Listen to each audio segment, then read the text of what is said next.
하나님 말씀 한번 보세요. 요한복음 3장 16절을 우리가 잘 알고 있는데 16절, 17절 말씀을 한번 보시려고 합니다. 3장 16, 17, 18절 요한복음 3장 16절부터 18절 말씀까지 한번 찾아보세요. 신약성경 146면에 있습니다. 신약성경 146면 요한복음 3장 16절로 18절 말씀 저하고 같이 한번 읽어보죠. 시작. 하나님이 세상을 이처럼 사랑하사 독생자를 주셨으니 이는 그를 믿는 자마다 멸망하지 않고 영생을 얻게 하려 하심이라. 하나님이 그 아들을 세상에 보내신 것은 세상을 심판하려 하심이 아니요 그로 말미암아 세상이 구원을 받게 하려 하심이라. 그를 믿는 자는 심판을 받지 아니하는 것이요 믿지 아니하는 자는 하나님의 독생자의 이름을 믿지 아니하므로 벌써 심판을 받은 것이니라. 아멘. 아멘. 목사님 한 분이 미국에 가서 3개월 동안 공부하고 오셔가지고는 매번 설교 때마다 미국 얘기를 계속 하니까 나중에 교인들이 목사님 이제 제발 미국 얘기 좀 그만해달라고 그랬더니 목사님이 다시는 안 하겠다고 그러고 이제 예배 때 진짜 한마디도 안 하더래요. 그래서 교인들이 내심 안심했는데 축도를 하면서 이제는 내가 미국에서 공부할 때 함께 하신 하나님의 은혜와 또 그것도 하더라는 거죠. 제가 태국 갔다 왔으니 태국 얘기하려고 그래요. 태국 갈 때 옆자리에 그 민용 목사님 카이스트에서 물리학으로 박사 받은 분이에요. 근데 이분이 물리학을 공부하면서 하나님을 만났어요. 저는 그 옛날에 생물에 빠져가지고 또 생물학 책을 열심히 읽었던 적이 있어요. 그래서 우리 교회 가족들한테 제가 소개해준 여러 가지 책들이 있었죠.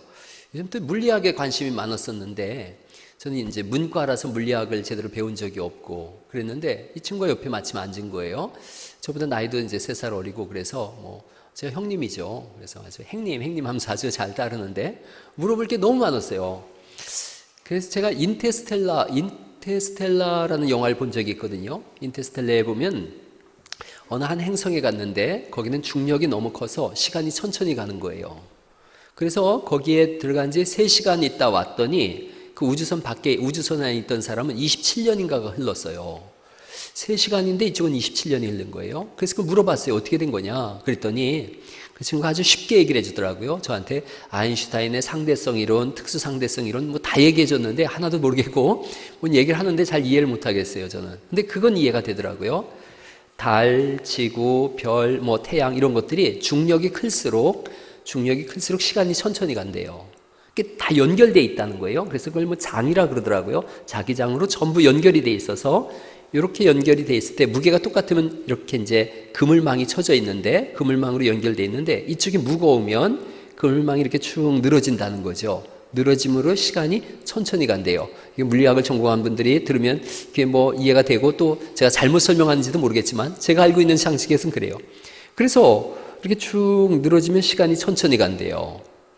그리고 이 사람이 이제 속도를 점점 빨리 하면은 시간이 천천히 간대요. 그래서 빛의 속도로 가면 시간이 제로가 된다 그러더라고요. 그리고 빛보다 더 빠른 속도로 가면 그건 뭐 무슨 얘기인지 잘 몰라도 괜찮아요. 저도 잘 몰라요. 마이너스 질량으로 가서 그럼 시간이 거꾸로 간다는 거예요. 그런 얘기를 하는데 너무 신기한 거예요.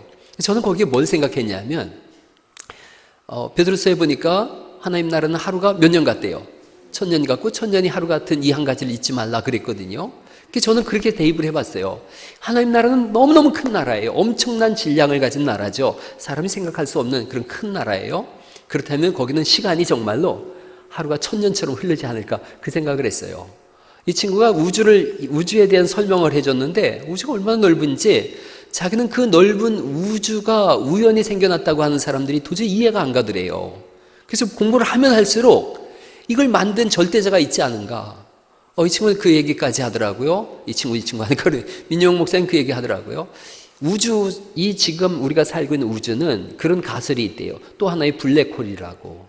이 우주 밖에 또 다른 우주가 펼쳐지고 우리가 이해 안 되지만 공간이 없는 것을 확장해 나가는 그 이해가 되느냐 그래서 이해가 안 간다 그랬어요. 근데 그 모든 것을 넘어선 분이 하나님이시라고. 그래서 저는 그거 공부가 너무 재밌을 것 같아요. 알면 알수록 하나님이 얼마나 크신 분이며 얼마나 놀라우신 분인지가 비로소 우리 작은 머리로는 상상할 수 없는 그런 분이다, 이걸 알게 되는 거예요. 여러분, 하나님께서 온 천지를 지으시고 주장하고 계심을 믿으시기 바랍니다. 오전 예배 때 제가 그런 말씀 드렸어요. 그 넓은 우주에서 보면 우리는 뭐 보이지도 않아요. 제가 인터넷으로다가 우주의 크기 이거를 한번 쳐봤어요. 그랬더니 그런 영상이 뜨더라고요. 한 사람이 이렇게 보이고 이걸 자꾸 이제 확대 이렇게 멀어지는 거예요. 카메라가 멀어지면서 사람이 보이고 동네가 보이고 또 익산시가 보이고 또 나중에는 지구가 보이고 그 다음에 수금지와 목대 천해명이 이렇게 쭉 보이고 우주가 뭐 은하계가 보이고 이렇게 하는데 그 사람은 나중에는 점으로도 찍을 수가 없더라고요. 나중에 지구도 점으로 간신히 찍히더라고요. 그렇게 보면 우주보다 크신 하나님 눈에서 우리는 아마 전자현미경으로 봐도 제대로 안 보일 것 같아요. 그러면 하나님께서 야, 이거 다시 지어야 되겠다. 아무래도 이 죄악 덩어리라 못 쓰겠다. 불 것도 없어요. 그냥 내버려 두면 되는 거죠. 그냥 이래버리면 사라질 텐데 그렇지 않고 애지중지 하시는 거예요. 제가 애를 낳았어요. 엄밀한 우리 집사람이 애를 낳았는데 둘을 낳았는데 처음에 이렇게 보니까 왜 이렇게 못생겼는지 몰라요. 못생겼는지 모르고 또 하나는 이게 사람 될까? 이런 생각이 들더라고요. 이게 엄마하고 아빠가 아기를 보는 눈은 전혀 달라요. 엄마들은 뱃속에서 10달을 가지고 있었잖아요. 그 정이 들었는데 아빠 입장에서는 생소한 놈이 나온 거예요. 이게 생소한 놈이 나와서 내 마누라하고 놀고 있네요. 그러니까 제가 그런 생각이 들더라고요. 첫째가 태어나고 둘째가 18개월 뒤에 태어났는데 첫째하고는 정이 좀 들었는데 둘째하고는 정이 드는데 시간이 좀 걸리더라고요. 저만 그런 건지 아빠들은 다 그런 것 같아요. 엄마하고는 좀 달라요. 좀 지나니까 정이 들고 아, 이놈이 내 생명보다 귀한 놈이구나 이게 되는데 처음에 태어났을 때는 이게 무슨 사람이 될래나? 이런 것 같아요. 하나님께서 우리를 보실 때 어떠실까? 우리가 먼지보다 못하다라고 이 야곱은 이렇게 말해요. 나치렁이 같은 야곱은. 그런데 하나님이 우리를 보고 어쩔 줄을 몰라 하시거든요. 애지중지 하시거든요. 기쁨을 이기지 못한다. 성경에 하나님을 이기는 게 뭐냐? 우리를 기뻐하시는 기쁨이 하나님을 이긴다는 거예요. 그런 표현을 쓰고 있어요. 그게 말할 수 없이 존귀한 존재예요. 이건 우주보다 우리가 존귀한 존재인 줄 믿으시기 바랍니다. 그러기에 하나님께서 자신의 독생자 예수 그리스도를 이 땅에 보내셔서 우리를 구원하시기를 기뻐하신 거예요. 뭔들 못 주겠어요? 여러분 지금 이제 우리 애가 23살, 21살 됐어요. 그러고 나서 보니까 아 지금은 이놈들을 위해서 내 생명을 주는 것도 안 아깝겠다 이 생각이 들더라고요. 오늘 집에서 이렇게 드라마를 보는데 자식이 이렇게 처형당하는 그런 걸 부모가 보는 거예요. 아내하고 그랬어요. 저 상황이 되면 어떡할까? 뭘 어떻게 해? 일가족이 다 죽어야지. 그 얘기를 했어요. 제가 아는 한도 내에서 자식을 잃은 부모 이것보다 세상에 큰 슬픔은 없어요. 이건 뭐 자식을 위해서 가슴에 묻는다 그러잖아요. 가장 큰 슬픔이 뭐냐? 자식을 가슴에 묻는 거예요. 근데 하나님이 우리를 그렇게 가슴에 품은 거예요. 내가 너희를 도장처럼 인처럼 가슴에 품었다 그러셨거든요. 부모는 하나님을 알게 하는 부모의 사랑을 통해서 하나님의 사랑이 얼마나 큰지를 우리에게 알게 하시는 거죠. 성경 전체는 우리에게 뭘 말씀하느냐면 우리를 구원하시는 하나님의 역사예요. 그래서 이걸 구원사라고 해요. 구원사. 구원의 역사. 성경이 창세기부터 계시록까지 뭘 쓰려고 하는 거냐? 우리를 구원하시는 하나님의 구원의 역사가 이렇게 드라마틱하게 펼쳐져 있다. 우리가 그렇게 하나님의 사랑을 받는 존귀한 자다. 이걸 전하고 있는 거예요. 그 과정 속에서 어떤 것들은 사실의 역사와 또 어떤 것들은 의미의 역사로 구분지어져서 하나님이 말씀하세요. 제가 이제 오늘부터 대략 한 20여 주에 걸쳐서 하나님이 우리를 어떻게 구원하시는지 구원의 역사에 대해서 창세기부터 계시록까지 함께 말씀을 나눠갈 거예요. 근데 성경의 역사 한번 이 PT를 한번 보시면은 이렇게 되어져요. 성경의 역사는 사실의 역사와 의미의 역사를 가지고 있다는 거예요. 그래서 여러분 오늘 꼭 기억하세요. 아담과 하와는 사실적 역사인 줄 믿으시기 바랍니다. 사실의 역사예요. 그리고 그 아담과 하와를 통해서 하나님이 어떻게 구원하시는지에 대해서는 의미의 역사예요. 제가 늘 말씀드려요. 요나는 설화가 아니라 사실인 줄 믿으시기 바랍니다. 예수님 무리를 걸으셨다. 사실이에요. 사실의 역사예요. 그 자유주의 학자들이 있어요. 자유주의 신학에 있는 사람들은 사실은 안 중요하다는 거예요.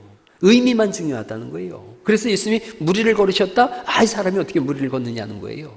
그래서 무리를 걸으신 게 중요한 게 아니라 그 사실이 중요한 게 아니라 의미가 중요하다. 제자들을 구원하려고 그렇게 오시는 하나님, 이 의미가 중요하다. 그렇게 얘기해요. 아니에요. 두 가지 중에 하나만 빠져도 안 돼요. 필요 충분 조건이에요. 사실의 역사, 의미의 역사예요. 성경의 의미는 인류의 구원이에요. 성경의 목적이 뭐냐? 구원의 완성에 있어요. 하나님 우리를 구원하시려고 이 땅에 아들을 보내셨고 성경을 기록하셨고 오늘도 우리를 불러내셔서 내가 너를 구원한다. 이걸 말씀하시는 거죠. 한번 요한복음 3장 17절 말씀을 다시 한번 읽어볼까요? 시작. 하나님이 그 아들을 세상에 보내신 것은 세상을 심판하려 하심이 아니요 저로 말미암아 세상이 구원을 받게 하려 하심이다. 아멘. 구원의 역사예요. 구원의 역사. 그래서 오전에 제가 그런 말씀드렸어요. 어거스틴은 성경은 하나님의 구속사임, 구원사이며 동시에 심판사다. 하나님이 이 땅에 아들을 보내셔서 우리를 구원하시는 것에 대한 기록이에요. 성경을 읽을 때 그러면 어떻게 읽는 것이 좋으냐? 우리를 어떻게 구원하시는지, 구원하시는 하나님의 관점에서 성경을 읽어야 된다는 거예요. 이 성경이 오늘날 수많은 사람들한테 비즈니스맨 예수님 이렇게도 접근을 하고 심리학적인 접근을 하기도 하고 또 가정을 어떻게 이끌어가는지에 대한 접근을 하기도 하고 수많은 접근을 성경을 가지고 해요. 그런데 아니요. 성경의 제1 목적은 구원에 관한 부분이에요. 우리를 어떻게 구원하시나? 구원하시는 하나님. 그래서 정통 교리는 뭐냐 하면 의미의 역사와 사실의 역사를 같이 넣는 거예요. 여러분 오병이의 얘기죠. 사실의 역사인 줄 믿으시기 바랍니다. 사실의 역사예요. 물고기 2마리와 떡 5개로다가 오병이어 맞죠. 5,000명을 먹였다. 이걸 자유주의 신학자들은 어떻게 얘기하냐면 소년이 오병이어를 딱 냈더니 떡 5개와 물고기 2마리를 냈더니 감동받은 사람들이 품속에서 자기 혼자 먹으려고 했던 것들을 다 꺼내놓음으로 인해서 5,000명이 먹었다. 그들은 의미의 역사를 따지니까 아니에요. 사실의 역사예요. 예수님께서 떡을 떼서 제자들에게 계속 나눠줬더니 거기 앉은 장정만 5,000명이니까 대략 한 2만 명 정도가 먹은 거예요. 이걸 가지고 어떤 분이 또 고래 2마리면 되지 않냐고, 고래 2마리면 먹지 않냐 이러는데 소년이 그래 자기 도시락으로 다 고래 2마리 끌고 오겠어요? 이 말도 안 되는 소리를 자꾸 어거지를 갖다 붙이는 거예요. 어떤 목사님 너무 당황해가지고 처음에 이렇게 부임해가지고 당황해서 그랬다는 거죠. 물고기 5,000마리와 떡 2덩어리로다가 5덩어리로다가 사람 2명을 먹였다고. 그러니까 앞에 있던 장로님이 그건 나도 하겠다. 그랬더니 나도 하겠다. 그 다음날 이제 목사님 정신 바짝 차린 거죠. 그래가지고 지난주에 내가 잘못 얘기했는데 떡 5개와 물고기 2마리로 5,000명을 먹였습니다. 장로님 이것도 할 수 있습니까? 그랬더니 장로님이 지난주에 먹고 남은 거 있잖아. 그랬다고 그러던데. 여러분 사실의 역사와 의미의 역사를 성경이 계속해서 말씀하고 있어요. 그러면 성경을 우리가 어떤 관점에서 봐야 되느냐? 성경을 해석하는 큰 대원칙이 있어요. 5가지 원칙이 있는데 첫째 한번 읽어볼까요? 거기 한번 읽어보시죠. 시작. 구원의 주체는 하나님이시므로 성경의 어떤 본문이건 구원하시는 하나님을 어떻게 증거하고 있는가를 살핀다. 그러니까 하나님에 대해서 성부 하나님이에요. 성부 하나님께서 어떤 분이시며 어떻게 증거하고 있는가 이걸 보는 게 제일 중요해요. 성경을 읽을 때 꼭 기억하세요. 성경은 성부 하나님에 대해서 어떻게 말씀하고 있는가 이걸 보는 거예요. 어떤 본문이든 간에 1차적으로 그걸 보는 거예요. 또 하나의 규칙이 있어요. 2번째 읽어볼까요? 시작. 구원의 주님은 예수 그리스도이시므로 이 본문이 예수 그리스도를 어떻게 증거하고 있는가 살핀다. 성부 하나님과 성자 예수님에 대해서 일단 보는 거예요. 성경의 주인이시니까요. 그리고 3번째 규칙이 있어요. 또 읽어보죠. 시작. 구원을 이루어 나가시는 성령께서 역사적으로 구원의 사역을 어떻게 발전시켜 나가고 계신가를 살핀다.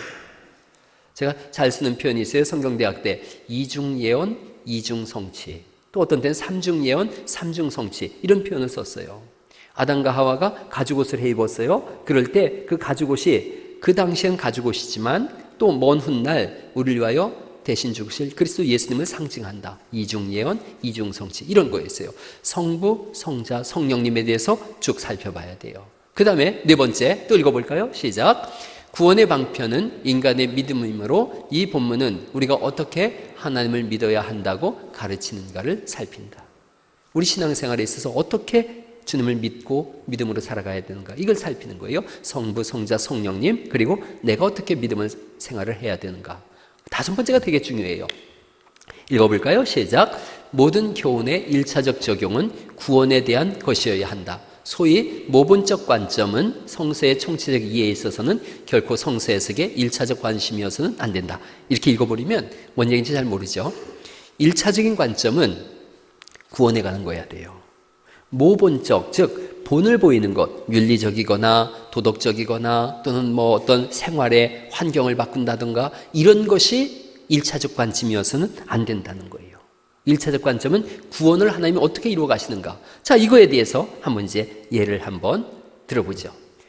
창세기 1장입니다. 창세기 45장 3절에서 15절, 요셉이 그 형제들을 만나는 장면에서 우리가 깨달아야 할 1차적 교훈은 뭘까? 이걸 한번 찾아보는 거죠. 창세기 45장을 한번 찾아보시겠어요? 다 아는 말씀이지만 그래도 또 한번 보는 거죠. 창세기 45장. 제가 설교를 쓸 때 꼭 이 원칙을 잘 기억하고 설교를 씁니다.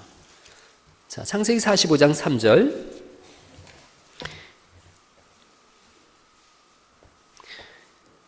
자, 요셉이 그 이집트로 팔려가서 형들을 만나는 그 장면입니다. 제가 읽어볼게요.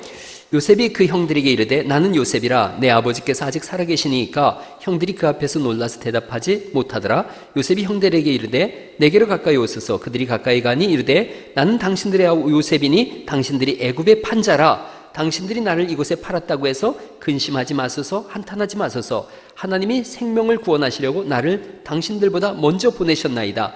이 땅에 2년 동안 흉년이 들었으나 아직 5년은 밭가리도 못하고 추수도 못할지라. 하나님이 큰 구원으로 당신들의 생명을 보존하고 당신들의 후손을 세상에 두시려고 나를 당신들보다 먼저 보내셨나니. 8절 말씀 같이 읽어보시죠. 시작. 그런즉 나를 이리로 보낸 이는 당신들이 아니요 하나님이시라. 하나님이 나를 바로에게 아버지로 삼으시고 그 온 집의 주로 삼으시며 애굽 온 땅의 통치자로 삼으셨나이다. 여기까지만 한번 읽어보시죠. 여러분, 만약에 이 본문을 읽어놓고서 제가 설교를 할 때 이렇게 한다면 여러분, 형제지간에 우애 있게 지내야 합니다. 또 용서하며 사셔야 합니다. 형들이 요셉을 팔았을 때 얼마나 억울했겠어요. 그 구덩이에서 얼마나 몸부림쳤겠어요. 그러나 그가 만났을 때 형들을 용서하고 사랑했습니다. 이와 같이 용서하고 사랑하십시오 라고 설계하면 땡이라는 거예요. 그게 1차적 관점이 아니라는 거예요. 성경의 1차적 관점은 구원에 관한 부분이라 그랬어요. 모본적 관점이 아니라는 거예요. 제가 조금 전에 말씀드린 게 모본적 관점이에요. 윤리적으로, 도덕적으로 틀린 말은 아니에요. 형제간에 사이좋게 지내야죠. 우애롭게 지내야죠. 용서하면서 살아야죠. 틀린 말은 아니에요. 그러나 본문이 제시하는 1차적 관점은 형제간의 우애를, 사랑을, 용서를, 이것은 저 뒤에서 3번째, 4번째쯤 될 거예요. 제일 첫 번째가 뭐라 그랬어요? 구원에 관한 부분이에요. 구원에 관한 부분. 오늘 요셉이 그 고백을 하고 있거든요. 5절이에요. 당신들이 나를 이곳에 팔았다고 해서 근심하지 마소서, 한탄하지 마소서. 하나님이 어떻게 하시려고? 생명을 구원하시려고 나를 당신들보다 먼저 보내셨나이다. 구속사적, 구원적 관점에서 이걸 보고 있는 거예요. 1차적 적용이 뭐냐면 하나님께서 요셉을 통하여 백성들을 보존하기를 원하셨던 거예요. 여러분, 이 상황의 지속적인 관점을 보면 요셉, 그 야곱의 자손들이 전부 고센 땅으로 내려와요. 고센 땅에 내려와서 400년간 종살이 했지만 이 고센 땅에서 이들은 목축업을 하거든요. 잘 먹었어요. 잘 살았어요. 그래서 애를 많이 낳았어요. 여러분, 아이가 이게 내려올 때는 80명이 내려왔는데 나갈 때는 400만이 나갔어요. 엄청난 군대가 나갔어요. 태국 얘기 또 하죠. 태국을 갔더니 우리나라보다 방콕에 자동차가 3배 많더라고요. 인구도 3배가 많아요. 우리나라보다. 왜 이렇게 인구가 많으냐 그랬더니 그 선교사님이 그러더라고요. 거기는 이렇게 낙후되다 보니까 저녁이 되니까 6시, 7시만 되면 캄캄해진대요. 밥 먹고 아무것도 할 일이 없대요. 그래서 애만 만들었대요. 그래서 애가 많대요. 여러분 한번 이 이스라엘 민족을 생각해 보세요. 가나안 땅에 살았어요. 만약에 가나안 땅에 살면 여긴 척박한 땅이에요. 거기서 이런 민족을 이뤄내기가 어려워요. 그런데 고센 땅으로 내려왔어요. 고센 땅은 목축업을 하기가 좋은 땅이에요. 풀이 많은 곳이에요. 거기서 목축을 하는데 기가 막히게도 이집트 사람들은 목축업하는 사람들을 굉장히 천대했어요. 그래서 그들하고 같이 안 노는 거예요. 그러니까 고센 땅에 들어가질 않습니다. 그러니 자기들끼리 모여 있는데 먹을 게 풍족해요. 고기를 뜯어먹고 먹을 게 풍족해요. 그러니까 밥 먹고 뭐 하느냐 하면 애나차 이런 거예요. 애나차.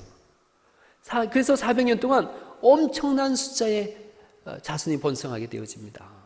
더군다나 히브리 여자들은 아기를 낳을 때 너무 쉽게 낳았다는 거예요. 너무 쉽게. 그냥 순풍순풍 낳았다는 거예요.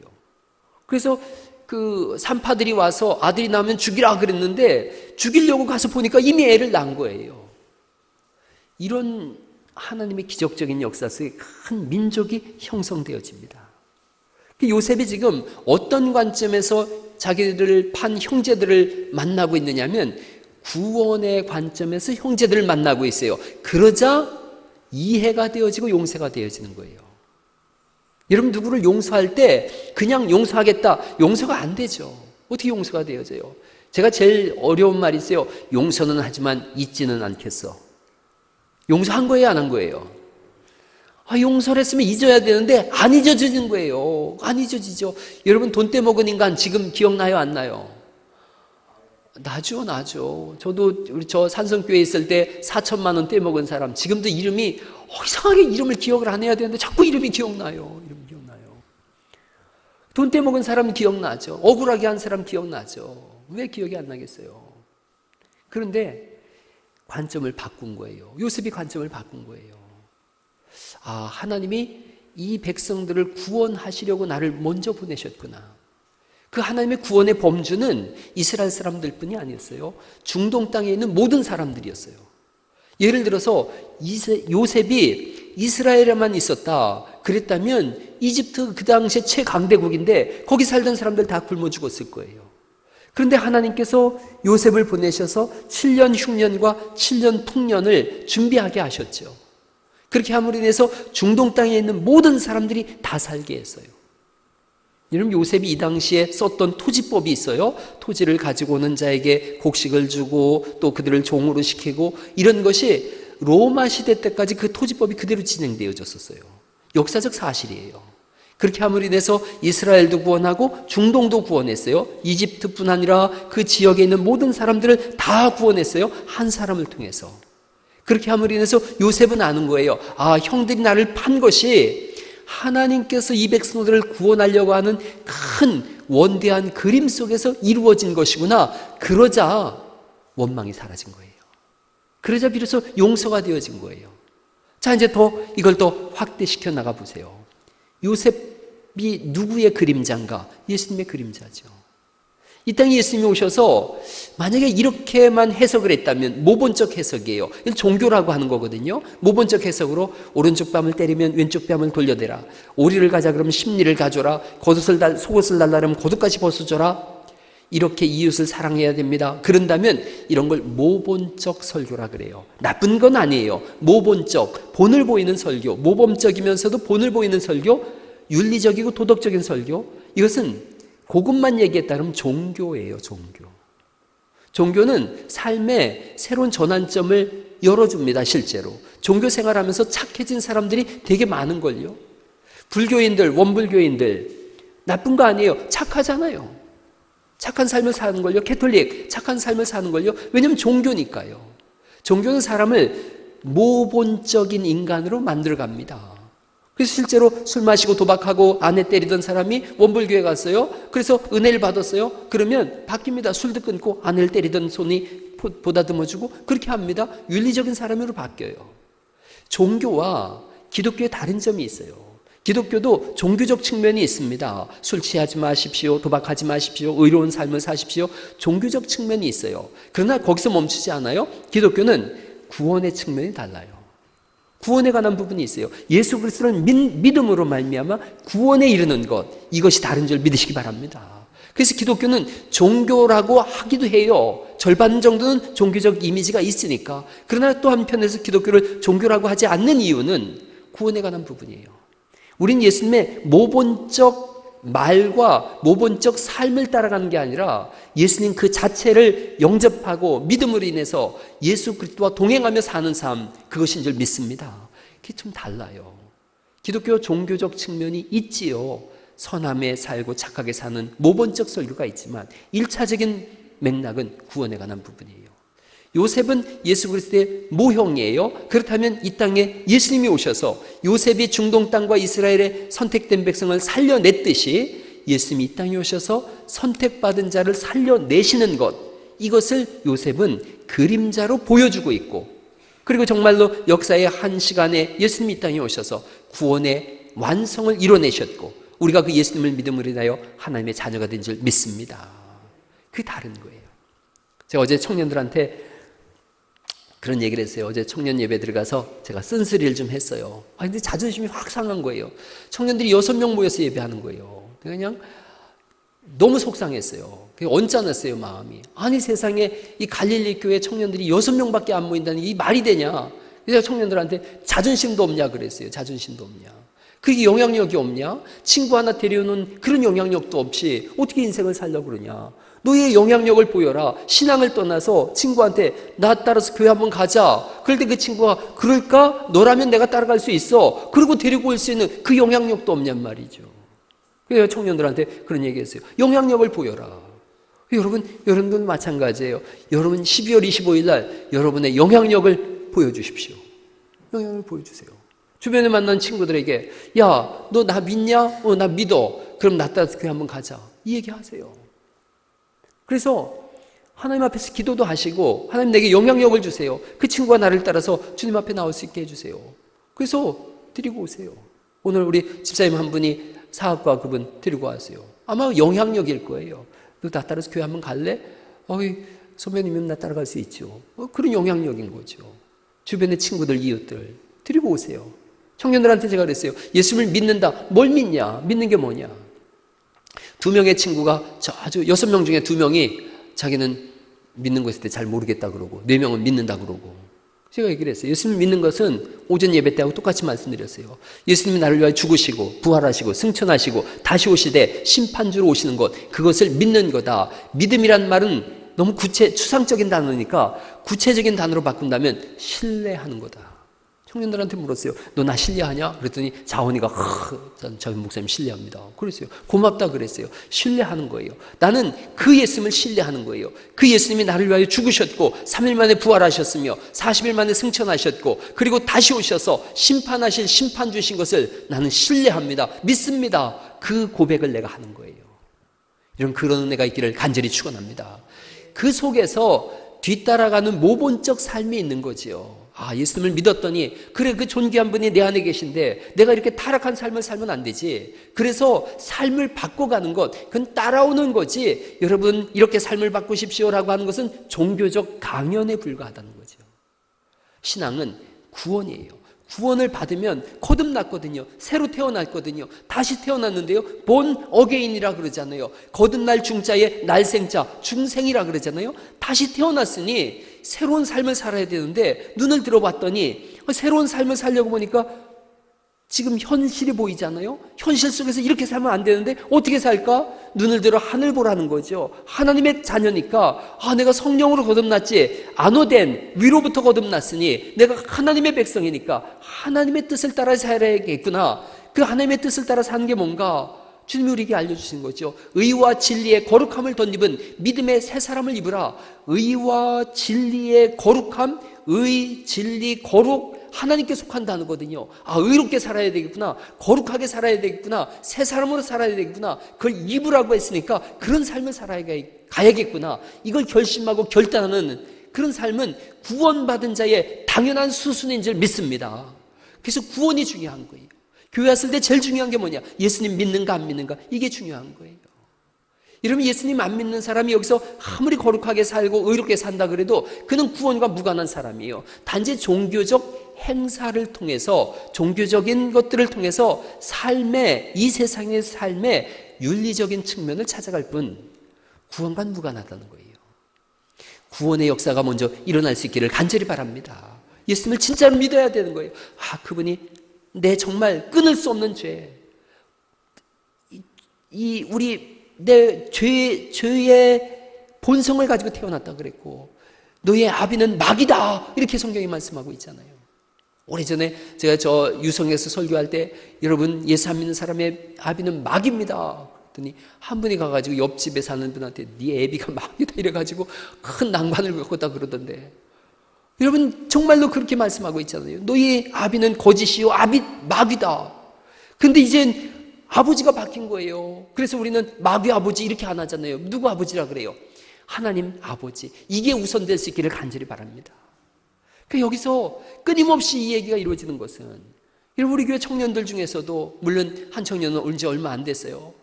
예수님 믿는 것이 뭔지 모르겠다 그러고, 한 청년한테 내가 물었어요. 예수님의 십자가의 죽으심과 부활하심, 승천하심, 재림하심, 심판주로 오심, 그것을 믿는 거야. 그랬더니 그거면 내가 믿어요 그러더라고요. 믿음에 대한 분명한 고백이 여러분 삶 속에서 일어날 수 있기를 간절히 바랍니다. 사람이 마음으로 믿어 의에 이르고 입으로 시인하여 구원에 이른다고 하는 것은 내 속에서 그 사건을 받아들이는 거예요. 여러분 요한복음 1장 12절 말씀에 영접하는 자, 곧 그 이름을 믿는 자들에게는 하나님의 자녀가 되는 권세를 주셨으니, 잘 생각해 보세요. 믿음이라는 것이 추상적인 단어예요. 근데 그 앞에 아주 구체적인 단어가 있어요. 영접하는 자, 곧 그 이름을 믿는 자. 영접을 믿음이라고 성경이 말씀하고 있어요. 그런 자들에게는 하나님의 자녀가 되는 권세가 있다. 그 얘기는 내가 영접하라는 거예요. 예수님을 받아들이라는 거예요. 그걸 믿음이라고 하는 거예요. 영접은 쉬워요. 늘 제가 말씀드리죠. 문을 두드렸어요. 어서 오세요. 어서 오세요. 목사님 어서 오세요. 영접이에요. 문을 열어보더니 가세요. 잡상인 거절입니다. 영접하지 않는 거예요. 예수님께서 두드리시는 거예요. 물론 요한계시록 3장에 있는 말씀은 좀 다른 개념이지만, 내가 문 밖에 서서 문을 두드리노니 네가 문을 열면 내가 들어가 너로 더불어 먹고 너는 나로 더불어 먹으리라. 가족의 의미거든요. 문을 열으라고 말씀하세요. 여러분 마귀는 틈으로 오는 거예요. 마귀는 도적같이 오는 거예요. 틈으로 오는 거예요. 근데 예수님은 두드리시겠다는 거예요. 예수님이 인격이세요. 귀신은 틈으로 들어옵니다. 그래서 귀신같이 들어오는 거예요. 원하지도 않는데 들어오는 거예요. 나는 싫은데 들어오는 거예요. 그래서 인격을 파괴시켜요. 근데 예수님은 인격이세요. 두드리세요. 인격적인 나눔을 갖겠다는 거예요. 여러분 아담을 부르시잖아요. 아담아 어디 있느냐. 고린도전서 1장에 보니까 너희를 불러 그 아들 예수 그리스도와 교제케 하시는 하나님은 미쁘시다다. 그러니까 아담아 어디 있느냐 부르셨어요. 왜 불렀는가? 예수님과 교제케 하려고. 그 교제하러 오신 예수님께서 문을 벌컥 열고 강도처럼 나 쳐들어왔다 이렇게 안 하시죠. 인격적인 접근을 하시는 거예요. 내가 들어가도 되겠느냐. 그럴 때 예수님 내 마음에 오시옵소서. 영접하는 거죠. 영접 기도죠. 마음으로 영접하는 거예요. 누가 알겠어요? 본인만 알지. 여러분 제가 이렇게 눈을 탁 부릅뜨고서 빛이 착 나가서 구원 아니고 뭐 이렇게 한다 그러면 이게 제가 하나님이죠. 아무도 몰라요. 그가 구원받았는지. 본인은 알아요. 내가 예수님을 영접했구나. 예수님 내 안에 계시는구나. 예수님이 무서운 줄 알고, 예수님이 어떤 분인지를 알고, 예수님을 존중히 여기는 걸 알고, 그래서 예수님 앞에 나갈 때 기쁨이 있고, 예수님에게서 멀어지면은 마음에 가책이 있고, 내가 예수님을 영접하였구나. 본인이 알 수 있어요. 마음으로 믿었어요. 의에 이뤘어요. 의에 이뤘다는 말씀은 법정 용어예요. 의롭다. 하나님이 의롭다 칭하신 거예요. 그리고 이제 입으로 시인하는 행동. 이것은 외적인 표현이에요. 나는 크리스찬입니다. 둘 중에 하나만 빠져도 절반의 문제가 되어져요. 예수님 믿었는데 고백하지 않아요. 절름발이 신앙이죠. 예수님 믿지 않았는데 입으로만 고백해요. 그건 구원 없는 사람이에요.